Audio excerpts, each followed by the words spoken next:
સવાલ number 1, vitamin E નું રાસાયણિક નામ શું છે?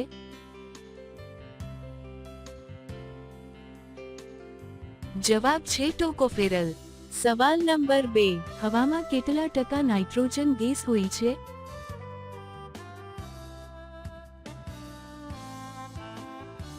જવાબ છે 78%. સવાલ નંબર 3, ભારતની સૌથી મોટી બિલ્ડિંગમાં કેટલી રૂમ છે?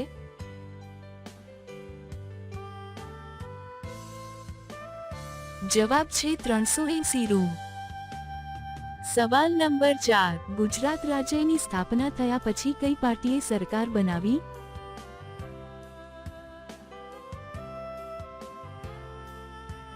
જવાબ છે કોંગ્રેસ.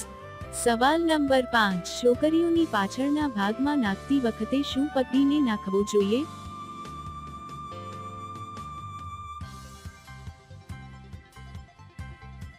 જવાબ છે કમર પકડીને.